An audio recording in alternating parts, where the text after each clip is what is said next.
Hey dudes, welcome to Splat from the Past, the only 80s themed horror and sci fi show where things could get totally radical.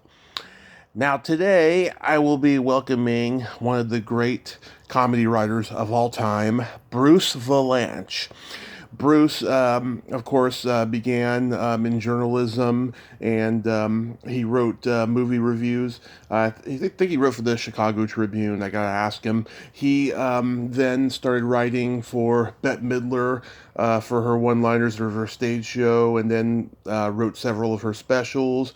He wrote for comedians like Richard Pryor and David Steinberg, and then he wrote so many great TV specials like the Paul Lynde Halloween Special, which is where Kiss made their TV debut. And he also wrote, get ready for this, the Star Wars Holiday Special. Yes, can't wait to ask him about that. And he also wrote for Donnie and Marie, the Brady Bunch, Variety Hour, and he's had acting roles in movies like The Ice Pirates, Sidney Lumet's The Morning After, and he guest starred on The Simpsons as himself. And it's going to be a great conversation. He's one of the funniest guys ever, and it's going to be an honor. So, here is my interview with Bruce Vilanch.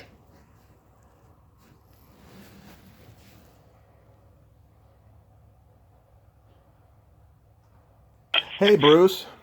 Yes, it is Welcome to the show, sir. How are you Where today? are you, in Portland? No, Redding, California, which is pretty close. That's why. I guess with area codes, but now you can't tell anything anymore anyway. Yeah. Welcome to the show, sir. How are you today? I'm great. I'm just listening to I have a 15-year-old black pug who's decided she wants to dance.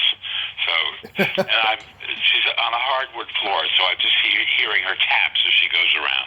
You may hear them too. And the cleaning people are here with my cleaning fairies, so everything is happening at once. Other than that, Mrs. Lincoln, it's a wonderful play. Yeah. That's perfectly fine. I've heard birds in the background chirping before, so it's okay. Well, I went outside. I thought I'd be very LA and go outside because it's beautiful out. And, of course, they're working on the building. And it's just periodic. All of a sudden, there'll be a cascade of noise for 2 minutes, and then it stops. And then an hour goes by, and another one happens. And then somebody falls off a ladder, Okay. All of that. This is such a great honor. Thank you for taking the time today. It'd be fun. So, going back in time, did you gravitate toward comedy and writing early on in your childhood?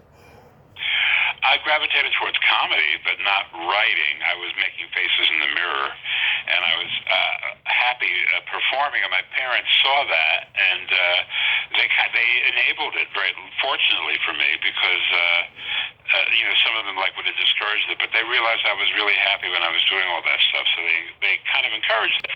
They just always wanted me to have something to fall back on, they would say, and that was when I started writing for the school paper and essays and things. They said, "Oh, well, you have an act for this, and you can actually make some money on this."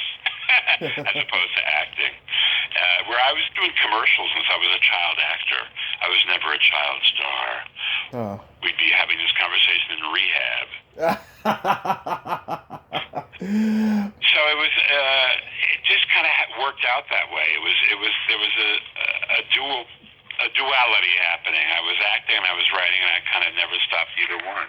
But I wound up focusing on the writing as a career because I got job offers, and I thought, okay, well, go with that.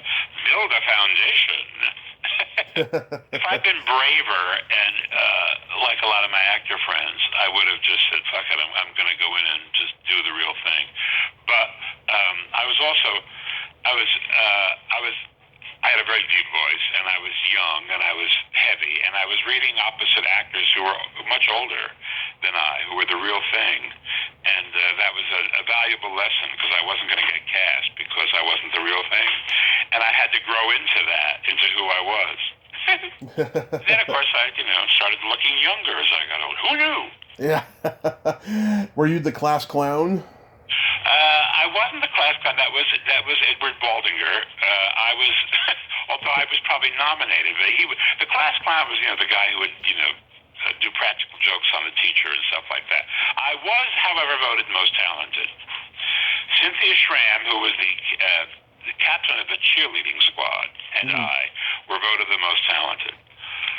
At Eastside High School, Paterson, New Jersey, which is famous for Lean on Me, Morgan Freeman, as our high school principal, Joe Clark, who walked around with a baseball bat.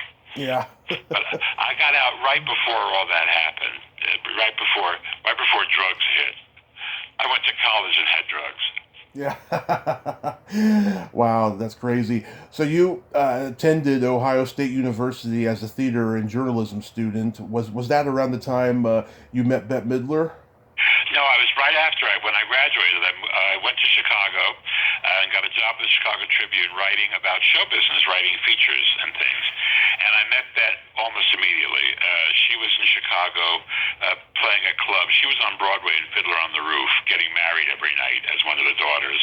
Yeah. And on her vacation, she came to Chicago and played a club with an act that she'd been breaking in New York at a club down the street from the theater, whose owner happened to be a friend of mine and called me and asked if I would do a favor and write about her if I liked her. So I went to see her and I was knocked out, and I wrote about her, and she called me and she said, "That was a very funny story. You're a funny writer." And I said, "Well, you're funny. You should talk more on stage." And she said, "You got any lines?" And that was the beginning. Wow. Back in the Jurassic period. I mean, yeah. Today's her birthday, by the way. She's 38. Yeah. That's right. Today is her birthday. Yeah. Today is her birthday. She's 75, which is, I suppose it's a big deal. Although it's very, with her, you can't tell, because our joke always was, Barry Manilow was the first piano player, and I went to work for Barry when he started on his own. And every year on his birthday, we call each other. She and I call each other, and she says, "I don't know. When I met him, I was 25. He was 27. Now I'm 75. He's 42." That's hilarious. Yeah, so you knew early on that she was going to be a huge star. Oh yeah, yeah. I mean, she was a force of nature, and that phrase is overused, but she really was. I mean, when you saw when she came on stage, I mean, there was just a torrent of talent, and she was a lot of different people. I mean, there were echoes of Tina Turner and Barbra Streisand and Janis Joplin, but she was her own special creation. And the Divine Miss M was a sort of one facet of her personality, because she could be quite mild when she wasn't working, when she wasn't on stage. But yeah, it was clear that she had it, and it was just a question of staying out of her own way. Yeah, performers are often like that, very mild off stage, and then just, you can't shut them up on stage. That's where they work it out, Yeah. They take something a piece of themselves and work it into their stage persona. Exactly. And it's harder than it looks. Yeah. But even, I was friendly with Rickles, and we'd go to dinner, and Rickles would sit and we'd have conversation, and we'd talk, and then somebody would come to the table, and he would become Rickles. Mm-hmm. He would turn and say, "What's that? You got a rocket in your pocket? What is that?" And if he had 5 minutes of that, they'd go away laughing, and then he would turn back and say, "What were we? So we were talking about global economics, whatever it was." So you wrote for the Chicago Tribune. Was Gene Siskel there? He was the film critic, and I was his wipe-up. I was the second string movie critic, and Gene was at the Trib, and Roger Ebert was across the street at the Sun-Times, and the two of them got together and did a television show for the public TV station there, and who knew you could become fabulously wealthy doing a show for public television? But it got syndicated, and it made them household names, and Siskel and Ebert became a brand. And I was still schlepping, but I would wind up going to review all the things that Gene didn't want to sit through. Yeah. So I reviewed, all the classics. And in those days in Chicago, the theaters in the Loop, which is downtown Chicago, they were big movie palaces. A lot of them had been vaudeville houses in the old days. And they would open at 9 o'clock in the morning because they would get there was a lot of factory workers and stuff who worked the night shift, and they would come to the movies at 9 o'clock in the morning before they went home to go to bed. Mm-hmm. So if a picture opened and it hadn't been screened for the press, which a lot of the kind of movies Gene didn't want to see were, I would have to spazier down to the Chicago theater at 9 o'clock in the morning and watch the one and only genuine original Family Band, a Walt Disney musical, which ironically is where Kurt Russell met Goldie Hawn. Oh, yeah? But he was 15 at the time. He was 15 and she was 21. So wow. she was a dancer in the thing, and he was a child star. Wow, I didn't even realize they met that early. I thought they just met on... Yeah, and it was that movie. And it was the movie. John Davidson and Leslie Ann Warren were the stars of it. All friends of mine now. But then it was a great big bad Disney musical. Yeah. And Gene wasn't going to touch it. Because, if you didn't like a Disney picture and you reviewed it that way, you would get hate mail. I mean, you would get the kind of mail that only MAGA supporters can generate these days. Yeah. So, how did you transition into writing jokes for comedians? Well, it started with Bette. I was in Chicago, and she went back to New York, but I was on the road with her on the weekends. And a lot of people would come through town, Chicago being what it is, and I would interview them, and they'd ask me to write for them. And some of them had heard about me. They said, "Oh, you're the guy who writes for Bette Midler." And so I had a whole stable of people I was writing for, and at the same time, Bette had a dresser whose brother started an act called the Manhattan Transfer. Oh, yeah. They were the time and nostalgia act. They've since 50 years later, they're a jazz act. So we went to hear them, and she got them a manager, and she got them a record deal, and we put an act together, and that became a summer television show. And I came out here to L.A. to write it, and I stayed. And Bette always said, "Yeah, you had your bags packed the day I met you." So that was how it happened. And then I was out here, and I was writing for a lot of people out here, and there was a lot of variety television, and all those I wrote Donnie and Marie and a lot of those shows. And then cable kind of killed all of that because you could go on HBO and do whatever you wanted and not have to worry that you would offend the sponsor. And your audience could watch it anytime they wanted, basically. And so and Saturday Night Live came along, which was doing stuff that nobody else could do in prime time. So all of that conspired to kind of kill variety TV. And it segued into award shows and tributes and pageants and bar mitzvahs, and I wrote a lot of those. And that led to the Oscars. I started writing award shows, and I did 23 Oscar shows. What's it like? It was a natural progression. Yeah. Uphill or downhill, I can't be sure, but what's I'm still here. What's it like writing for a bar mitzvah? Well, I wrote for my own. I mean, my bar mitzvah was so successful, I actually came back the following year and did a repeat performance because they didn't have a new kid for that Saturday, so I came back and did an encore. But I just, bar mitzvahs are, they've become these gigantic affairs. I didn't really do any for television, although, Tiffany Haddish has an album called Black Mitzvah, and which is like her bar mitzvah, and she just got a Grammy nomination for it. Oh, nice. I hope she wins. I like her. She's fun. Yeah, I like her a lot, I don't know too. her. I mean, she and Bette are friendly, but I've never met her, but I think she's pretty great. Oh, yeah, and she's got such a great backstory, too. I hope... foster families and all of that. Yeah, I hope she tells it more. And she's sleeping with Common, which is something I would enjoy doing. Yeah. She's living with them. They're in isolation. They're in quarantine. I would change my name to Quarantine Turner if I had a shot. Quarantine the Turner? That's my drag name these days, yeah. Nice. One of the first specials you wrote was the Paul Lynde Halloween Special. Mm-hmm. Yeah, how did that come Work of about? rare genius. Yes. I'm writing a book now about how I wrote some of the worst television shows in history and lived. That's one of them. It keeps the internet has nothing that you do now is lost forever. It will regurgitate. It Right. comes up out of a tar pit, even though you tried your best to kill it.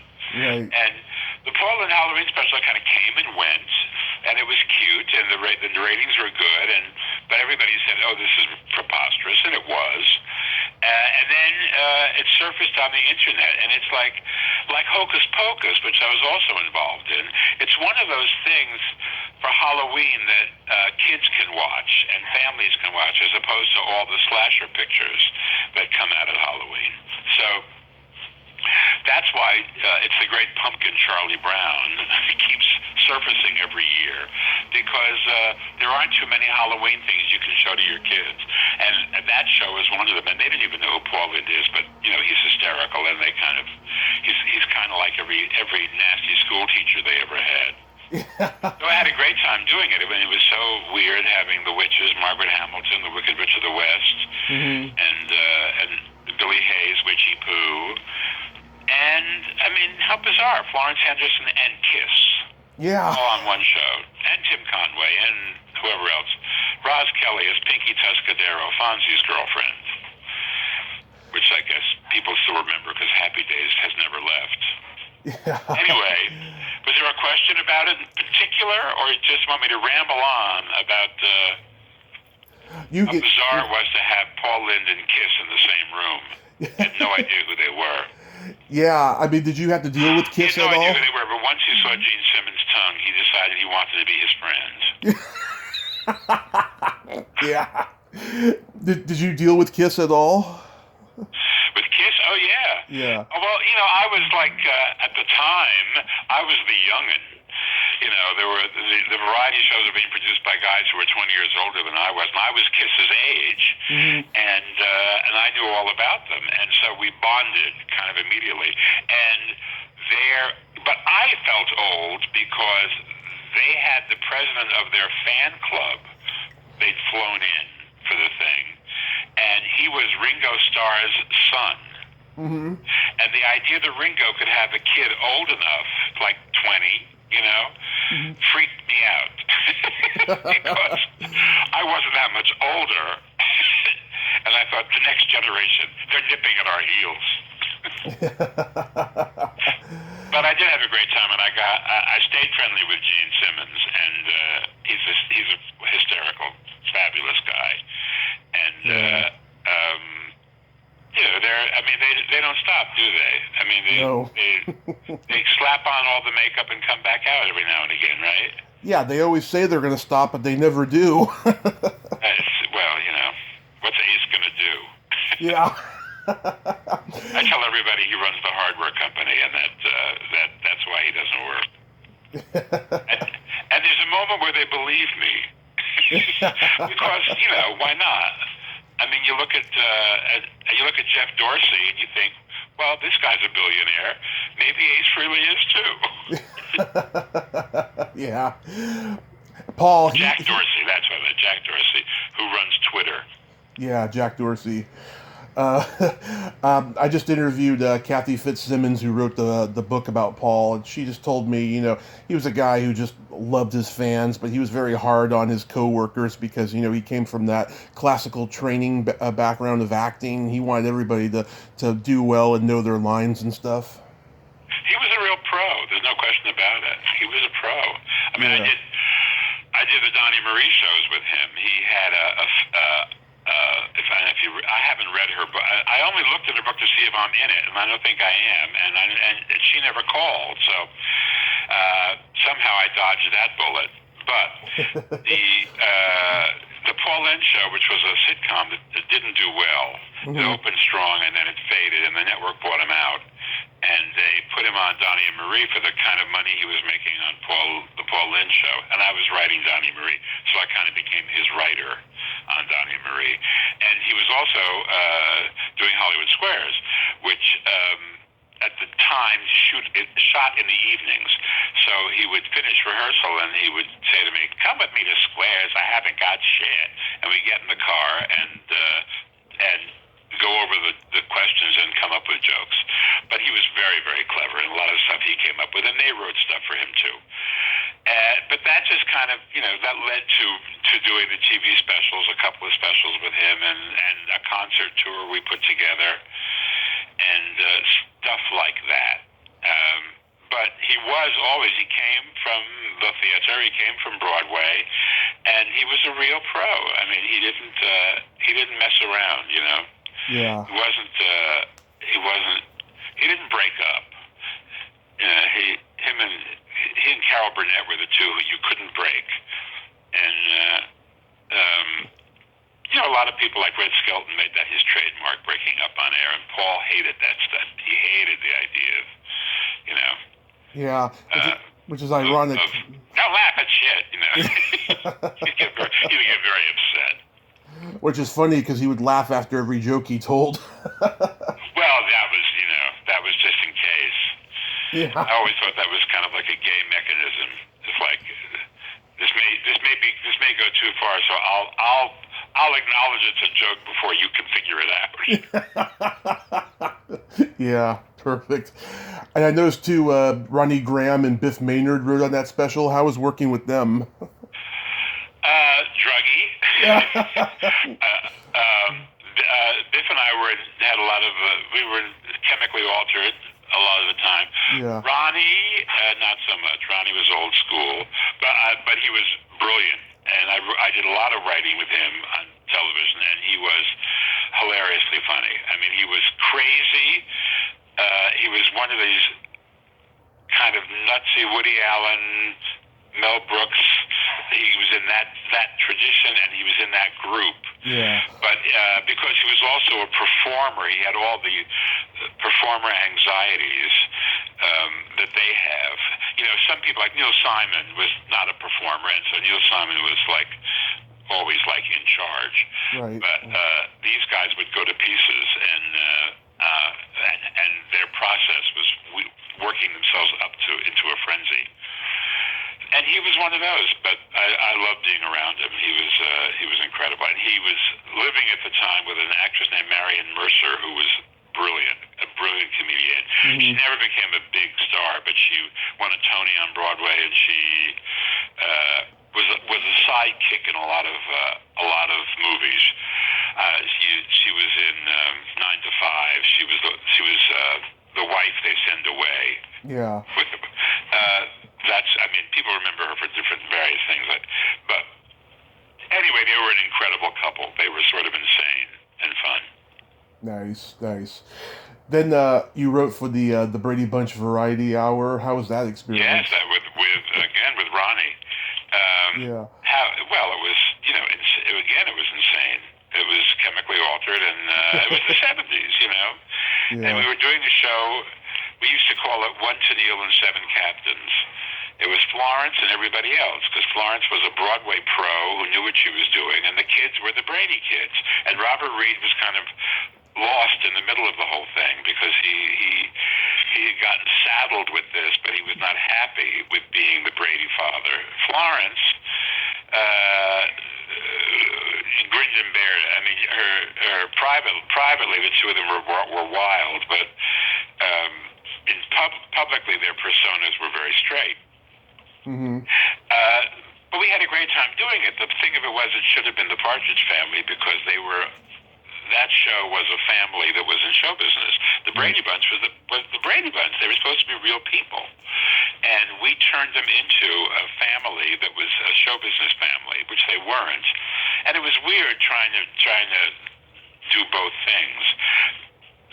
Fred Silverman, who was running ABC at the time, had offered the show, wanted the Partridge Family to do it, but they wouldn't do it. Mm-hmm. And the Bradys would, and the Brady kids had an act that they had took out to state fairs and stuff in the summer, and so they had some sort of grounding in performing. But the whole thing was this big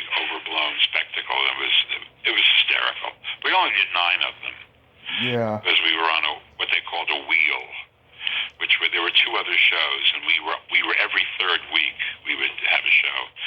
The other two shows were the Hardy Boys and Nancy Drew. Two kind of CW mystery shows. Yeah. Do you think, in hindsight, though, that the network kind of made a mistake with this show because it was just kind of past its prime? Maybe, except that it's never gone away. The thing of it is that, I mean, the Brady Bunch is still in reruns, and there were like 6 iterations after the Variety Hour. There were TV movies, there was the Brady Brides, there was all this stuff. And then there were the 2 movies that Paramount made, which were parodies of the Brady Bunch. Yeah. They were both big hits. And a live stage show that still tours, well, when theaters reopen, whenever that happens, the Brady Bunch Live, where they actually do a couple of the episodes live on stage. Of course, it's all very tongue-in-cheek, But, so it's, I don't know that the show has ever had, I don't think the show has been off the air long enough to have a prime. It just chugs along. Yeah. And again, like with everything else, the internet brought the Variety Hour back. When the Brady Bunch movies were released, when the first Brady Bunch movie was released, the parody with Shelley Long. Right. Paramount, which owned the Brady Bunch Variety Hour because of the original rights, and Sid and Marty Krofft put the Brady Bunch Variety Hour on Nickelodeon. Yeah.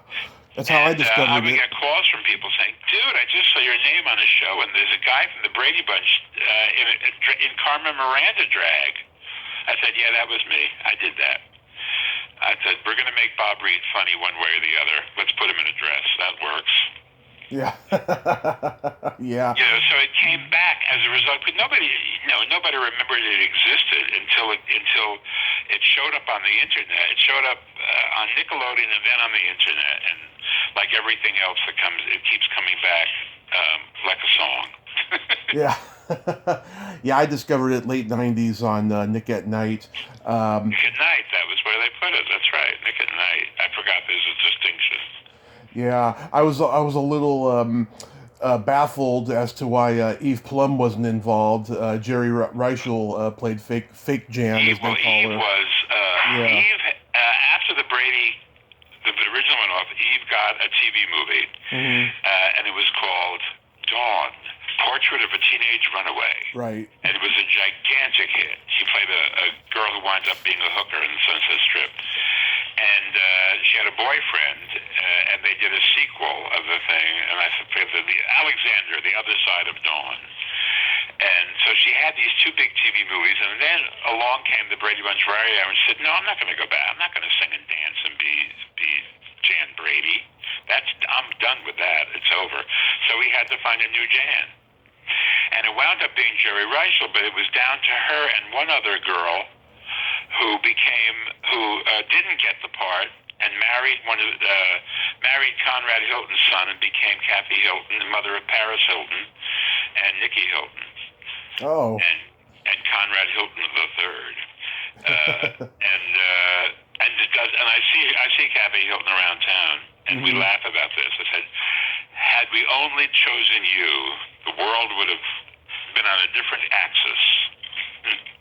There might have been no Paris Hilton." Yeah. Instead, we have Jerry Reichel, who's a lovely girl. Lovely girl. She's a woman. She's probably a grandmother by now. Yeah, I'm trying to get... I mean, I hear from her. We talk every now and again. Fake Jan. She embraced fake Jan. Oh, yeah. That happened after... that happened in the revival. Like, when the Brady Bunch came back, they kept saying, "Well, this Jan's a fake," and fake Jan became her hashtag. Mm-hmm. Yeah, I'm working on getting her on the show, so fingers crossed on that. So, how on earth did you get involved with the Star Wars Holiday Special? Like everything else, I had an agent, and there was a variety show that they were cooking up, and it was unusual, and it was intriguing, and of course it became a classic, and that's basically what I'm writing about in the book right now. George sold Star Wars had been out for a year and a half, and he was about to start shooting The Empire, and he wanted to stir the pot. And so he had a bunch of stories in his back pocket, and he sold one of them to CBS as a television show. And I think that he assumed it was going to be an original musical. And he had when he discovered it was going to become a variety special in the tradition of great bad variety specials, he ankled. But he left us with the story, and unfortunately the story he sold them starred the Wookiees, who speak no language. And so, I mean, my line is, they sound like fat people having orgasms. Trust me, I know. So they were difficult to write for, and it was not the strongest story. But the one thing it did do for him was introduce Boba Fett. He wanted to do a full-length animated special on Boba Fett, but he couldn't get it together, so they did a short, which was inserted into the Star Wars Holiday Special as another piece of the variety stuff in between Jefferson Starship and Diane Carroll and Harvey Korman. Here was Boba Fett, and Boba Fett wound up being something in the Star Wars canon. Yeah. But as special, I mean, it was ridiculous because we had to serve this storyline, and we had to give what the network called entertainment values to it. So we had to figure out a way to work all of these traditional variety show gambits into this sort of this kind of lame space fantasy. So nothing came out looking too good. Yeah, I read that you were high through the entire process. Well, that's been exaggerated. I think I do that to myself. That's wrong. I mean, it was the 70s, and there was a lot of stuff going around. But we worked. We did the thing, Yeah. And the truth is, a lot of people were high through a lot of stuff. But that was the period. But if you were watching it when you were high, as a lot of people were, you had a fabulous time. And the numbers were okay, and the reviews were mixed. I mean, some of them thought it was cute, and some of them hated it. But at the time, I also have to point this out to people, and they hate me when I do it. But a lot of people thought Star Wars was a stupid little summer movie that had been blown out of proportion. They didn't. It had not become the religion that it later became. Yeah. That didn't happen till after the first three movies were on video, and another generation watched them on VHS and assigned all of this mystical proportion to them. And then the internet discovered this holiday special, which they all looked at and they said, "Oh my God, this is such sacrilege, George! How could you do this?" And he began getting death threats.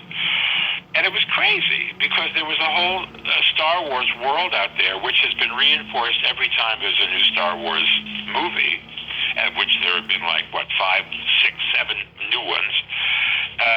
And every time, this show is dredged out and pilloried. This Lego Star Wars special, which I just saw, which I thought was complete crap, had it had a Lego figure of Daisy Ridley who looked like Rosie O'Donnell. Yeah.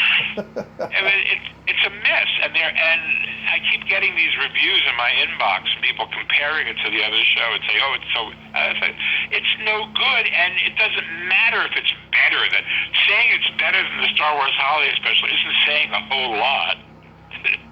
But there's a Star Wars world out there now, and I bring it up because back in 1978, a lot of people didn't think that way.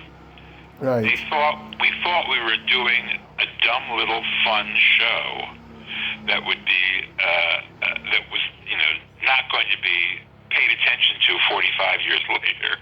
Yeah, I only found out about the special 10 years ago. A friend of mine told me, and when I was growing up, the VHS was out of print. It wasn't like people were telling me, "Oh, you should see the Star Wars Holiday Special." It was just so hated. Now, listen, I went to someone did a play out here called Special, which was about the making of the Star Wars Holiday Special, cobbled together from a lot of interviews that people like me gave people. And there was a guy playing me in the thing, and I thought it was hysterically bad. but it had a cult following for about 6 months. It played a 45-seat theater, 45-seat theater for about 6 months on weekends.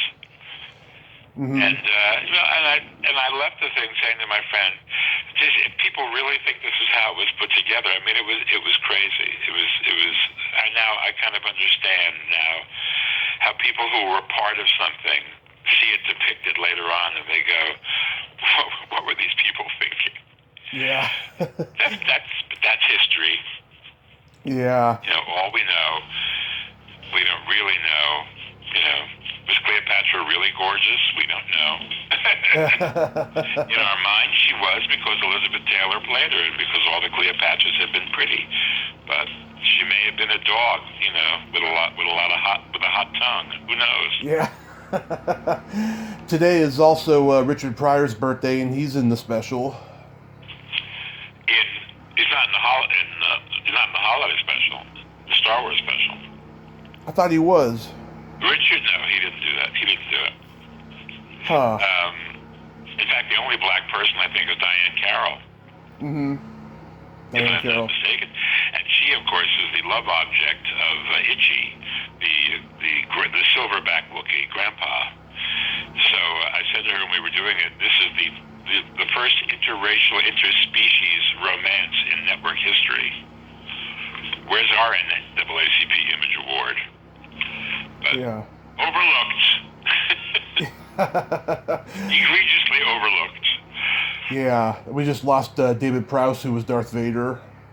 Yeah, he was there.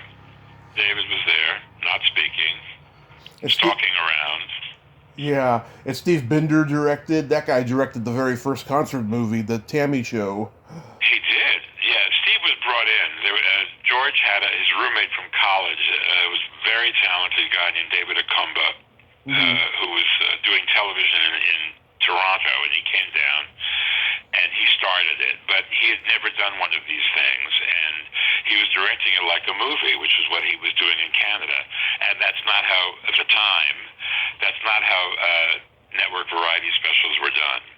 And it was clear nothing was going to come in on time or on budget. It was all going to be insane. And so he left. He said, "Well, I can't work this way." So he left, and they called Steve. And Steve, who of course had done many, many TV specials, came in and made it happen, essentially. Because it was a bear. I mean, there were a lot of production elements. I look at it now and it looks so cheesy, but there were a lot of production elements.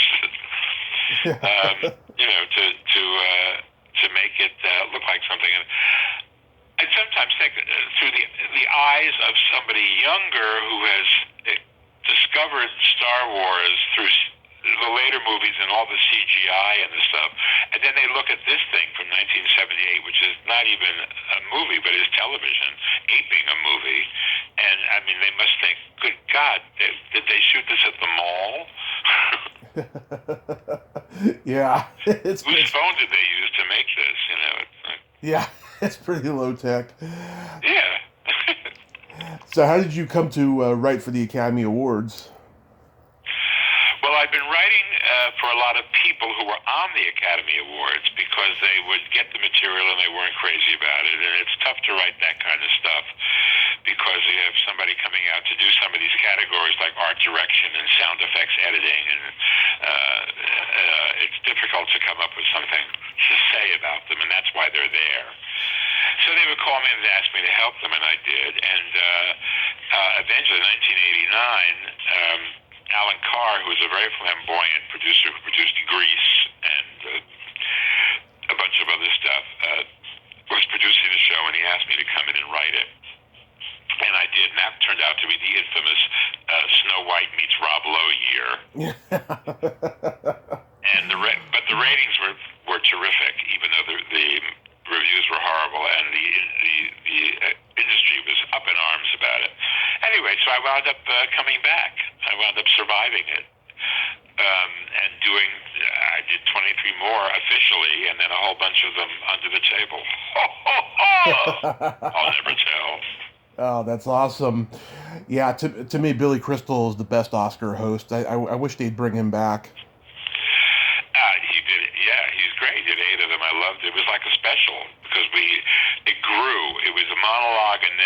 medley, and then the movie thing we put him in.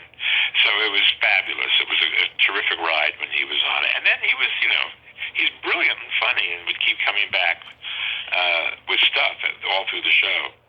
Yeah, so he was amazing. I mean,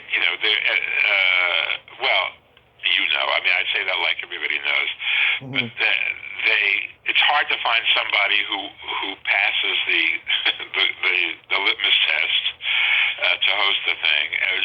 It's hard to find. It was always hard to find somebody who wanted to take it on because in order to host the show, you had to be so famous and so rich that you could host the biggest show in the world. And a lot of those people said, "Why? I'm going to step on my dick if I do it. if I make a mistake, it'll echo with forever." So they didn't want to do it. Now it's an unbelievably hard because now you're vetted like a Supreme Court justice before you can do the thing. And that's why they've had to go a couple of years with no host. And I have no idea what they're planning this year. It's in April, so who knows what it'll be. But but Billy is older, and the first tenet of the network has always been young it up, and it's a long story because it's a form that doesn't attract younger viewers, and there are all these other award shows that do. So it's tough to find somebody for that gig. Yeah. If I would, I always thought Justin Timberlake would be a great host. Really? I really did. I thought he'd be young and he would do a lot of musical stuff, and he wouldn't have to do a monologue. He could do a couple of funny things, and it would be a different way to go. But he didn't want to do it. I think because he didn't become a big enough movie star. Well, he's got time. Yeah, he does. He's still young enough, there's still movies. He's still got a couple of pictures in the can, and they're waiting to release until theaters open, maybe. Yeah, if the world turns out, good again, then he's got a chance. Right. Did Billy put you on comic relief as a writer? Yeah. And I was writing actually for all three of them separately, and when Comic Relief came out, I wound up being involved with all of those shows, like 12 that we did, I think. It was fabulous. It was the Comedy All Stars, and I got to write for them when they were like together, but a lot of that stuff happened on stage because you had three people who were incredibly gifted at improv. And there were a lot of people who were on the show who weren't comics who I wrote for, who were doing like funny little bits. And then we also had serious pitches by dramatic actors. Yeah. But it's always fun when dramatic actors do something comedic. My favorite was a bit which Faye Dunaway and Sharon Stone. And basically it was about Faye riding her on how she's imitated her entire career. Yeah. This was way back, Yeah. And as she's talking, Sharon is doing everything Faye does. It was great. It was a lot of fun to put that kind of stuff together. Yeah, I remember Comic Relief 6 very well because all night long everyone's making fun of John Wayne Bobbitt. Oh yes, that year. Yeah. I remember that year so well. Yeah. So with all this writing that you were doing and stuff, you got to have small parts in movies. Yeah. I kept working, and I became like a type. And then after I was on Hollywood Squares, I became famous, and so it was even more difficult to cast me because I had a look, and they couldn't see beyond that, and the casting people. So, but I did. I was just thinking. I did a picture called The Morning After with Jane Fonda, and I was watching Kaylee Cuoco's series, The Flight Attendant, last night, which is on HBO Max, and it is the exact same plot as The Morning After. I don't know if you've seen it. No, I haven't. I've seen the movie. I haven't seen the show. A woman who wakes up and there's a dead guy in bed with her. Right. And she's was in a blackout. She's a blackout drunk, and she doesn't know whether or not she killed him. She doesn't think she killed him, but she could have killed him because she doesn't remember anything. And it's about her trying to solve this thing while they're chasing her, because they have identified her and she's become a suspect. So it's basically the same thing. And I was a guy who ran a gay bar, and she was kind of a B-level movie actress in our version, so she hung out a lot in gay bars because people wouldn't hit on her there. And she comes to me because it's Thanksgiving and she's completely broke and she needs money. And so I cash her bad check. And I had a couple of more scenes with her in it, but they got cut because when they screened it, when they tested it, audiences wanted it to be a murder mystery, and it wasn't a murder mystery. It was a character study. It was more about her than it was about solving the mystery. And the studio, Orion, no longer, said, well, we need, and Laura Marr, two of them that are no longer around, said we needed to be more of a mystery, and so they rewrote the ending, and they reshot for a few days. And I hit the cutting room floor, except for the one scene at the beginning when she comes to me. Anyway, and she got an Oscar nomination for it. I did not. That was one of the. That sounded like dice for a minute there. Oh. Yeah. My friend Diane Salinger plays Isabel in The Morning After. She certainly does. She's the killer. Spoiler alert. Yep. She'd be the killer. And I haven't only watched episode 1 of The Flight Attendant, but at the end of episode 1, they introduce a woman who was there with them that night in a three-way, which our heroine does not remember she had. Yeah. And so I thought, oh my God, it's the same thing. It's the same thing. But who knows? Maybe it isn't. I'm prepared to be wrong. I'll go back for episode 2 and see how it flakes out. But yeah, Diane Salinger. Yeah. She was very good, but they expanded her part, but and I haven't really seen her since then. And it's 40 years, so what can I tell you? Yeah, she lives up in the hills, and she, teaches acting and all that stuff. She plays parts here and there and stuff. Actually, I've seen her name around. I've seen her off and on over the years.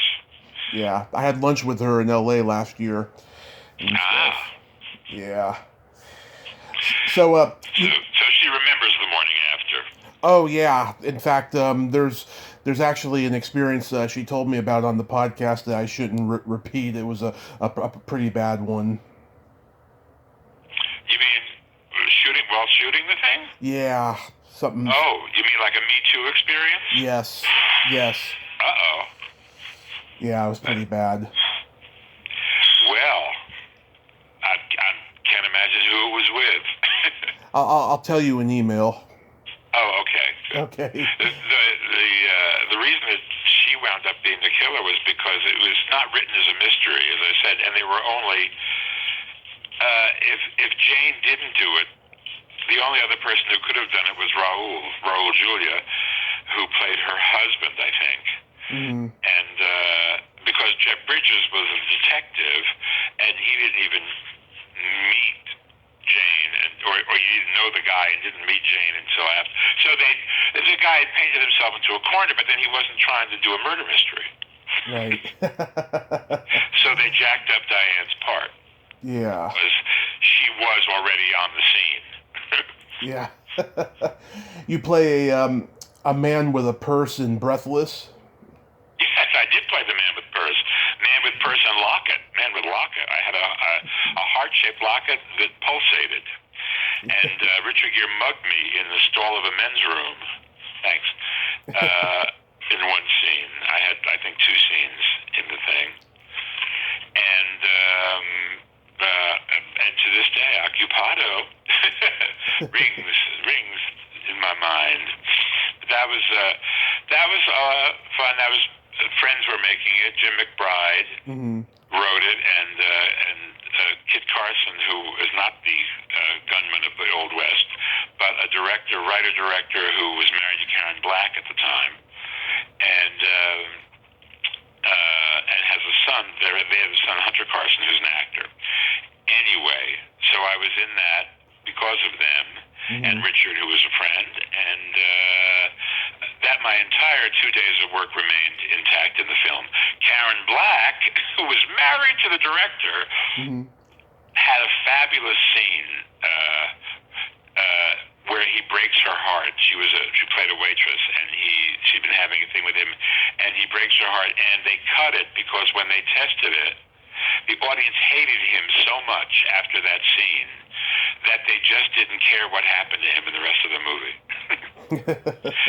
and Karen was wonderful in it, and I don't know where that footage is, but it's really, really good. But you know, it was an American remake of a French picture, and not just an ordinary French picture, a very famous French picture, and but it did capture a certain kind of LA in that period in the 80s. It really did. They had an eye for what was going on, and the Santa Anas were blowing through, which they are right now as we speak, which are the hot winds off the desert, and it did capture that. And I looked at it the other day because it was on something, on one of the 8 million cable channels I get.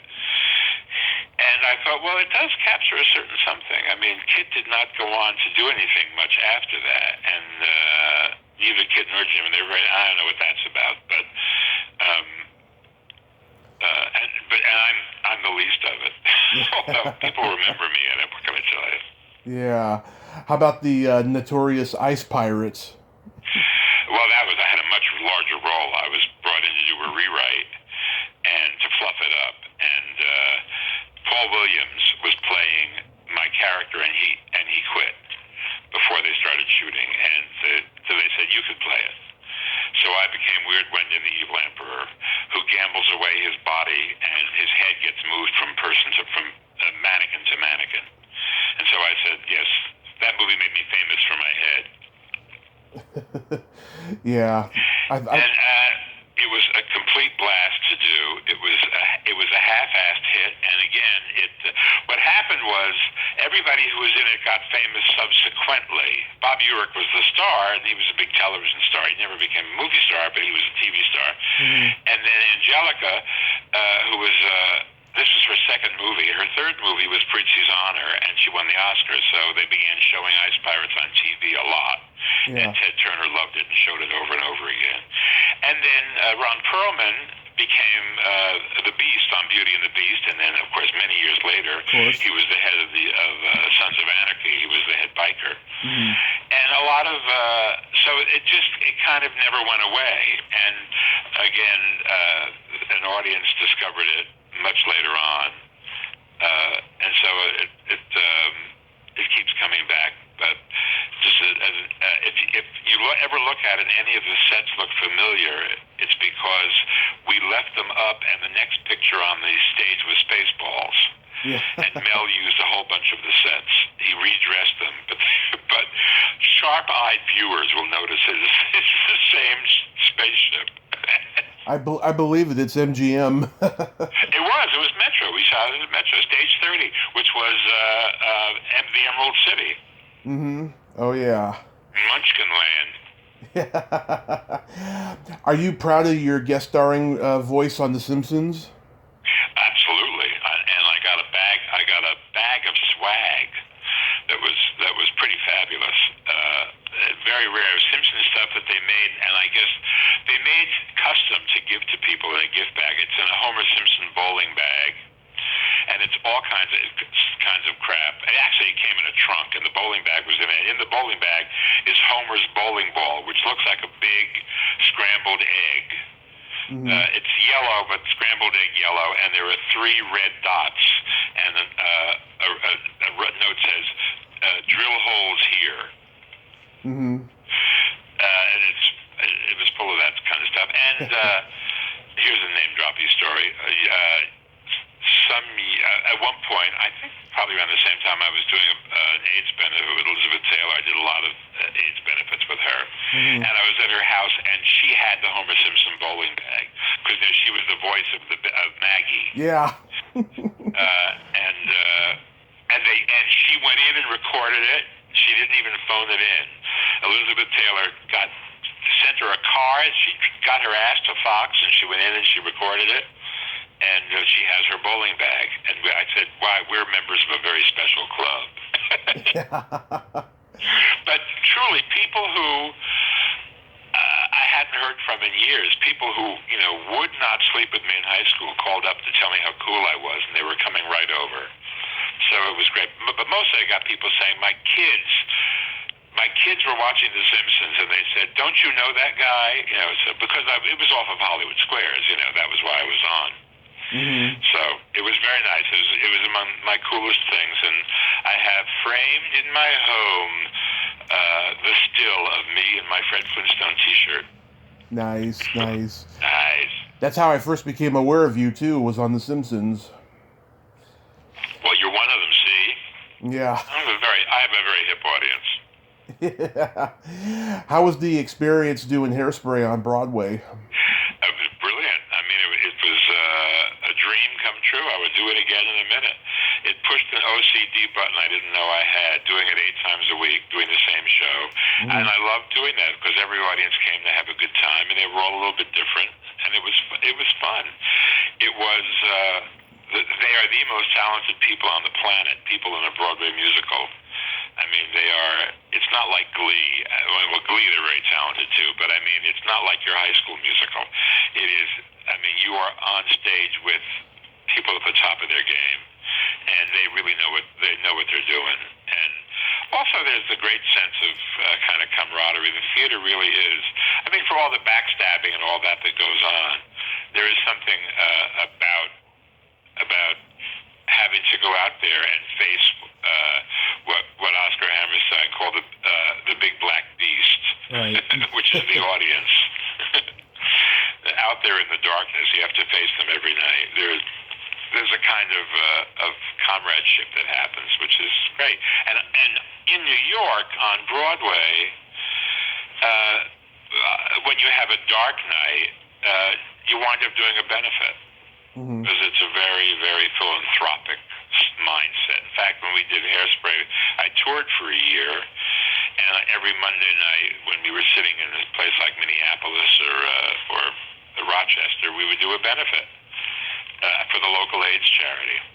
And the kids in the show loved it because they got to sing something other than what they were singing 8 times a week.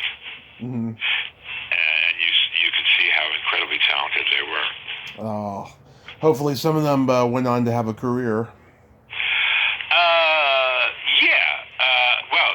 The people, Matty Morrison starred on Glee and became Matthew Morrison, who will be the Grinch on television this week. Nice. And starred on Broadway and all that. And a lot of them who went on to a lot of theater stuff. I mean, I'm trying to think off the top of my head people who were in the show who went on to become great big stars, and of course I'm drawing a blank immediately.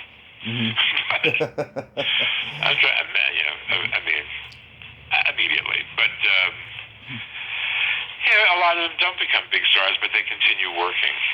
Right. And they do good. Well, Andrew Rannells, he's another one. He was one of the guys, the nicest kids in town, one of the kids, and he was Maddie's understudy. And when he went on, he played the part eventually for quite a while. And now he's Andrew Rannells, who's The Prom, The Boys in the Band, the show with Lena Dunham, Girls. Yeah. A lot of television. So aside from the book that you're writing, do you have anything else going on these days? I have nothing to plug because nothing is happening. I'm writing stuff. The nice thing about being a writer is you can work without pants. Yeah. So I can sit and I can write and get paid. And so I've been writing a whole bunch of stuff, but I have nothing to plug yet. So there's a lot of stuff in development, but nothing I can actually say. And here's what you have to watch. Okay. Sorry.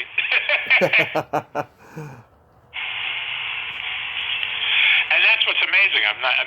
people do these things usually because they have something in the near future that they're plugging, and I don't got that.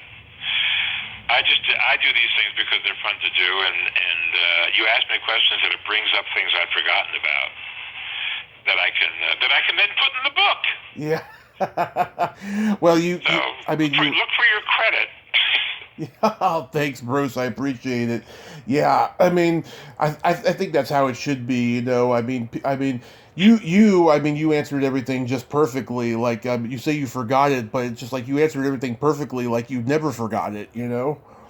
Well, it's like I'm like a spigot. When you ask me certain, I turn on because I have a lot of vivid memories that I can immediately share. Ready entrees, they call them in restaurants.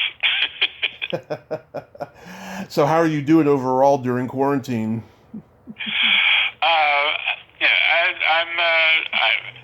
I'm very lucky because I'm not an actor writer who relies on audiences to have an income. Mm-hmm. I can sit and I can work as I've been working. I mean, I get more productive because I live in LA. I don't have to drive any place because that all takes forever. People say, "What is your pet peeve?"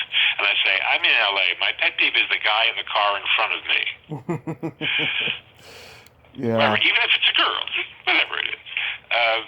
So you don't have to commute. You do it all online, and my dog is looking at me like, "Are you still here? You never go anywhere. You used to go places. I used to have downtime by myself. Now it's you, 24 hours a day." So I'm very lucky because I can stay in. I don't have to go out, and be a first responder.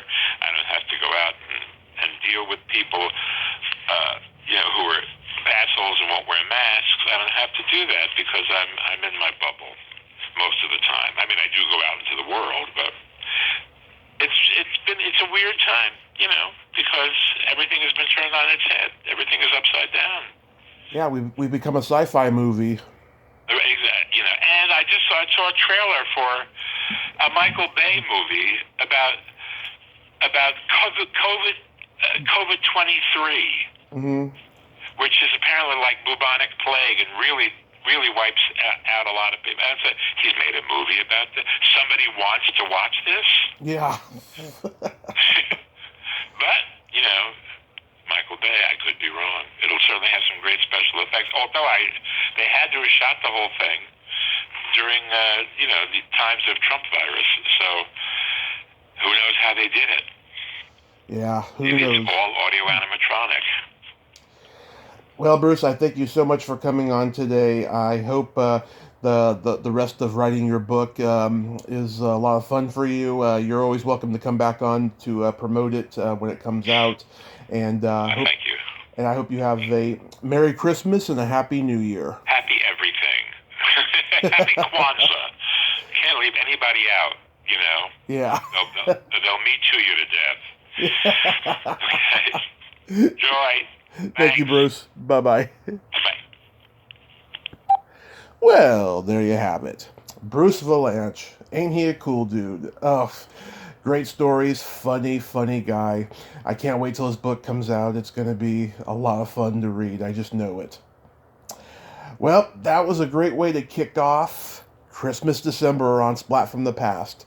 Until next time, this is Tommy Throwback Kovac saying, there's no shame in living in the past, because the present sucks. Later, dudes. May the force be with you.